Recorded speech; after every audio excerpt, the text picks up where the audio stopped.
Muli na namang nasamsam ng US forces ang isang Iranian oil tanker, pang-anim mula ng simula ng blockade. Ito ang motor tanker ng Majestic X. Ayon sa Pentagon, isinama nilang video clip na nakikita ninyo ngayon.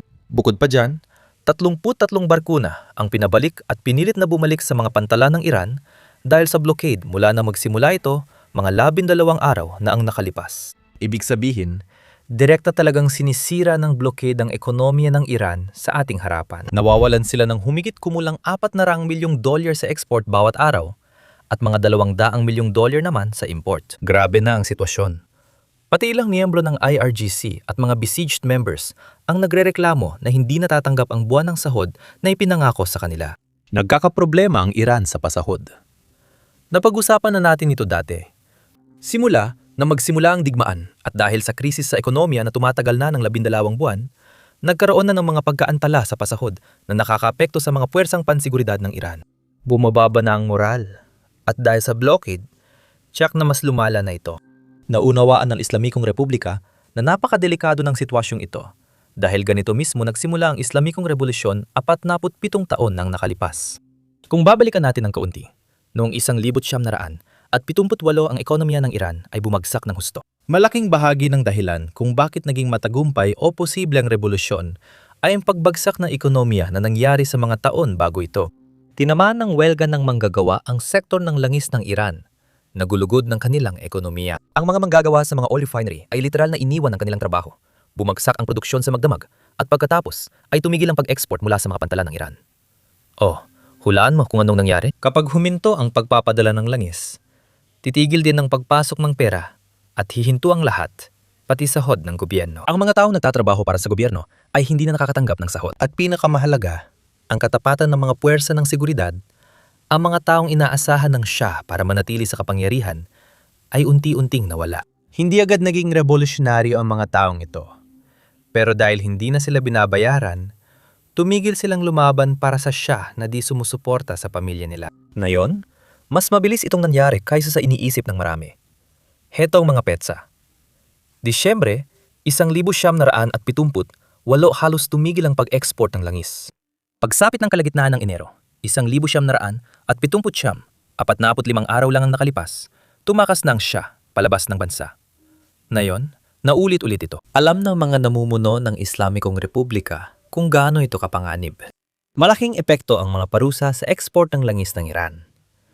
Nauubos ang reserba ng gobyerno at may ulat ng IRGC ng problema sa pasahod dahil sa blockade. Ang isang rehimen na hindi kayang pasahurin ang sarili nitong mga tao, isa itong rehimen na may seryosong problema. Ngayon, sigurado akong narinig mo na ito dati. Hindi na ulit ang kasaysayan pero parang nagkakatulad ang mga pangyayari. At nagkakatulad ito sa mga paraan na halos nakakakilabot kapag alam mo ang mga nangyari noon. Ito mismo ang dahilan kung bakit napakahalaga ng pag-aaral ng kasaysayan. Kung hindi mo alam ang kasaysayan ng Iran, hindi lang ang revolusyon noong 1979, kundi pati ang unang revolusyon ng 1906 at ang kasunduan sa langis noon. Matutunan mo ang lahat ng yan sa aming bagong podcast, Searching History. Nilabas na ang unang seryeng may ilang bahagi tungkol sa Iran at kung paano ito naging ganito ngayon. Kung gusto mong pakinggan yon, maaari mong i-click ang link sa description o hanapin lang ang Searching History sa kahit anong podcast player na ginagamit mo. Iyan ang Searching History sa kahit anong podcast player. Pag-usapan natin ang Iran ngayon. May bitak na sa rehimen dahil sa krisis sa ekonomiya. Narito ang pahayag ni Trump kaninang umaga. Hirap talaga ang Iran tukuyin ng totoong pinuno nila. Hindi nila alam. Lalong lumala ang alitan ng mga hardliner na talong-talo sa labanan at mga moderate na hindi naman tunay na moderate pero may respeto. Ngayon, gaya ng sabi ko dati, lumabas sa publiko ang alitan ng simulan ng IRGC na batikusin ng Ministrong Panlabas ng Iran matapos niyang sabing bukas ang Strait of Hormuz. Simula noon, ayaw ng Iran na pag-usapan sa publiko ang alitang ito, lalo na kung ang presidente ng Estados Unidos ay maglalabas ng pahayag na makikita ng lahat. Ito mismo ang dahilan kung bakit agad na kumilos ang mga lider ng Iran nang lumabas ang pahayag na ito. Mabilis nilang tinutulan ng ganitong naratibo. Ito ang sinabi ng speaker ng parlamento ng Iran. Kasama siya sa paksyong pabor sa negosasyon. Pero ayon sa ulat, siya ay nasa house arrest. House arrest siya dahil ayaw ng IRGC na makipagnegosasyon siya sa Estados Unidos. Ito ang pahayag niya ngayong umaga. Mabilis na paalala lang. Hindi ko alam kung siya talaga ang nag-type noon o may IRGC na sundalo sa bahay niya na gumamit ng telepono niya. Pero ito ang sinabi niya. Wala raw radikal o moderado sa Iran. Kami ay mga Iranian at revolusyonaryo. Dahil sa pagkakaisa ng bansa at pamahalaan at pagsunod sa kataas-taasang lider ng revolusyon, pagsisisihan ng mananakop ang kanyang ginawa. Sa ngayon, hindi sapat ang mga pahayag. Walang naniniwala na walang krisis sa pinakamataas na antas sa Iran dahil hindi pa rin nila alam kung gusto nilang makipag-usap. Hindi pa rin nila alam kung sinong makikipagnegosasyon. Wala pa ring pahayag mula sa IRGC na tinawag na tanga ang ministrong panlabas sa harap ng buong mundo. At hindi pa sila humingi ng paumanhin o kumikilala tungkol doon. Ngayon, kahapon, iniulat ng Axios na binibigyan ni Trump ang Iran ng humigit kumulang 3 hanggang 5 araw para ayusin ang problema ng alitan sa loob ng kanilang bansa. Pagkatapos, kung hindi pa rin makipag-usap ang Iran, magkakagulo ng husto. Ang 3 hanggang 5 araw na palugit ay may kaugnayan din sa isa pang bagay. Isang malaking bagay ang nangyayari sa gitnang silangan. Ngayon, bago natin pag-usapan yon, mabilis ang paalala lang sa lahat na pindutin ang like at subscribe button sa ibaba. Malaki ang tulong ito sa aming algorithm at sa tuloy-tuloy na pag-uulat ng balita para sa inyo. Ngayon, pag-usapan natin ang nangyayari sa gitnang silangan. Ang USS George H.W. Bush, ikatlong aircraft carrier, ay nasa silangan ng Horn of Africa at inaasahang darating sa gitnang silangan sa loob ng 3 hanggang 5 araw. Ibig sabihin, kung hindi malalaman ng Iran kung anong problema sa kanilang pamumuno, wala na silang ganong oras. Nauubos na ang oras. Hulaan mo? May magandang suhestyon ako para sa lahat ng moderado na nais makipag-usap sa Estados Unidos. Pwede silang bumalik sa digmaan at tanggalan ng pwesto ang lahat ng mga hardliner na ayaw makipagnegosasyon. Pagkatapos, ang Estados Unidos nang bahala sa problemang yon para sa mga moderado, kung alam niyo ang ibig kong sabihin. Ngayon, dito ko gustong pag-usapan ng isang interesting na argumento na nakita kong ginagawa ng ilang tao online. Ganito ang takbo ng argumento. Halos 20% ng GDP ng Ukraine ang nawala dahil sa digmaan sa Russia. Ngunit patuloy pa rin silang lumalaban. Sa ngayon, 10% pa lang ng GDP ang nawawala sa Iran dahil sa blockade. Kaya mapapatuloy ang Iran sa laban gaya ng Ukraine. Hindi ko sasabing sinasadya nilang magsinungaling, pero marami silang hindi naintindihan. Maraming butas ang argumentong ito, simula sa pinakamalaki. Marami pa ring Ukrainians ang sumusuporta sa kanilang gobyerno. Hulaan mo? Maraming Iranian ang hindi sumusuporta sa kanilang gobyerno. Kita natin na pinaslang ng rehimen ang 10,000 libong nagpoprotesta nitong Enero para manatili sa kapangyarihan. Hindi yan nangyari sa Ukraine, kahit ano pang sabihin ni Vladimir Putin. Pero kahit na ganun, hindi talaga nagkakatugma ang pera dito. Ipaliwanag ko sa iyo kung ano ang ibig kong sabihin. Dahil sa blockade ng US, nawawala ng Iran ng halos $45 bilyong kada taon. Iyan ang kita nila sa langis nung nakaraang taon. Hindi lang yan 10% ng kanilang GDP. Ang langis, sa katunayan, ay bumubuo ng 70% ng kabuuang kita sa export ng Iran. Ibig sabihin, halos 25% yon ng kanilang GDP base sa mga numero mula 2025. Ngayon, mas mahalaga, ang langis din ang paraan ng Iran para makakuha ng hard currency sa bansa. Ang hard currency, ibig sabihin nito ay nakakakuha sila ng pera na tinatanggap ng ibang mga bansa. Halimbawa, gustong gumili ng Iran ng pagkain tulad ng butil, pero hindi sila pwedeng magbayad ng reals dahil walang bansa ang tumatanggap nito. Pagdating sa tatanggap, posibleng kalahati na lang ang halaga nito. Ibig sabihin, kailangan ng Iran ng hard currency para may pagpatuloy ang pag-aangkat ng mga pangunahing kailangan. At dito naging napakahalaga talaga ng kita mula sa langis. Dahil maniwala ka man o hindi, sa kabila ng lahat ng clickbait sa Twitter at kahit dito sa YouTube, hindi nawawala ang katayuan ng US dollar bilang reserve currency. Sa totoo lang, kabaliktaran ang nangyayari. Mas lumalakas pa ang kapangyarihan nito. Tingnan mo itong datos na lumabas lang ngayong umaga. Umabot sa record na 51.1% noong Marso ang bahagi ng USD sa mga internasyonal na transaksyon. Mas mataas ito kaysa 40.7% noong nakaraang buwan ng Pebrero. Hari pa rin ang dolyar at mabuhay ang hari.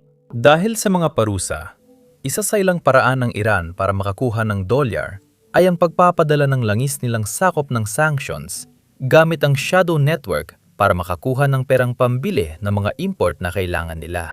Pero sa kasamaang palad, dahil sa blockade, hindi yon posible. Ito ang dahilan kung bakit ang mga lider ng Iran ay hayagang nagrereklamo sa blockade.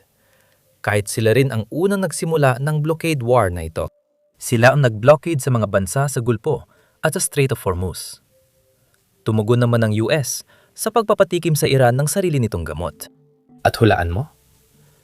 Hindi lang ito ang problema ng Iran. Hindi tulad ng Ukraine, maraming problema ang Iran.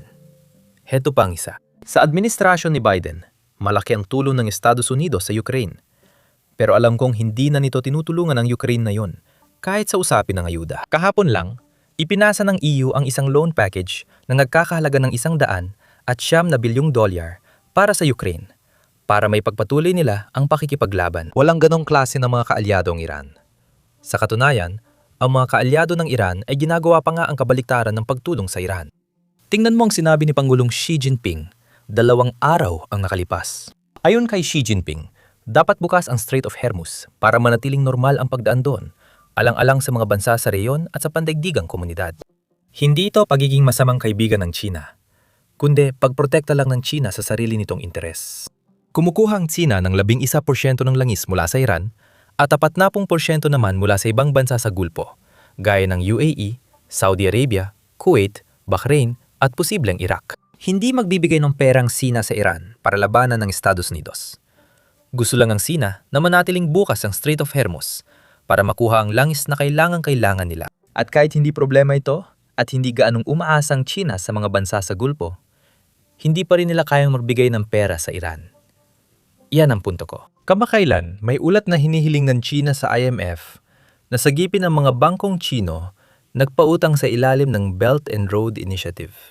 Sobrang laki ng pagkalugi ng mga pautang, kaya naubusan ng pera ang China para sa sariling pagpapautang. Kaya duda ko kung may pera pang China para tulungan ng Iran. At dito tayo dadako sa pinakamalaking problemang hinaharap ng Iran dahil sa blockade na nabanggit na natin sa simula ng video. Kita mo, ang IRGC ay hindi tulad ng karaniwang militar ng ibang bansa.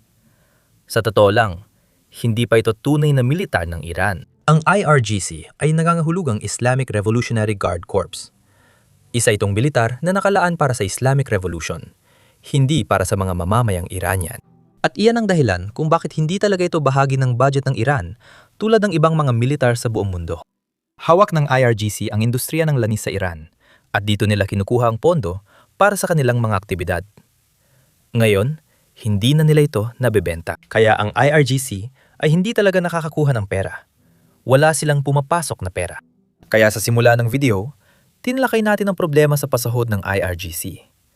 Sa digmaan, kailangan mo ng pera, pera at pera para manalo. At nahihirapan ang IRGC na makahanap nito.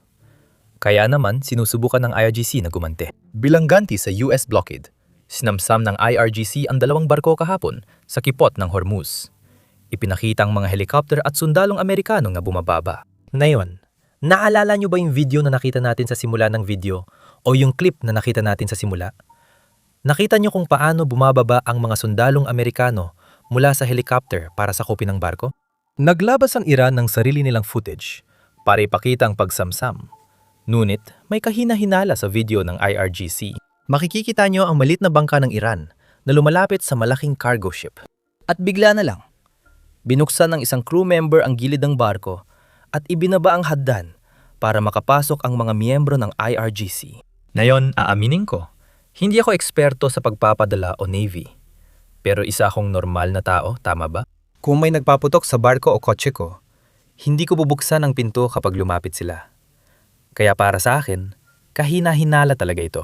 Alam mo ba kung sino ang expert sa pagpapadala? Isang kapwa YouTuber, What's Going On with Shipping, ang nagbahagi ng pananaw niya tungkol sa clip na ito. Tingnan mo ito. Particular, sumasakay ang mga puwersa ng IRGC habang nagdesisyon ang barko na buksan ang side port nito at ibaba ang pilot ladder. Ganap itong sinadya. Hindi ito isang pagsamsam. Bukod sa peking clip na ito, na hindi peke kundi sinadya, para sa akin, hindi rin makatuwiran ang pahayag ng IRGC. Ayon sa kanila, gumaganti sila sa Estados Unidos sa pagsamsam ng cargo ship na ito. Pero hindi naman ito barko ng Amerika. Ito ay pagmamayari ng isang kumpanya sa Switzerland. Kaya ipaliwanag mo. Hinahabol ng US ang mga barko ng Iran. Tapos bilang ganti, hinahabol ng Iran ang ganap na ibang bansang walang kinalaman sa digmaang ito. Baka ito talaga ang ginagawa ng Iran simula pa noon. Inatake ng Iran ang mga bansa sa Gulpo na hindi naman kasali sa digmaan. Isang uri ito ng ekonomikong terorismo. Gayunpaman, iyon lang ang maibabahagi ko sa inyo. Ako, si Sam. Magkita-kita tayo sa susunod na video.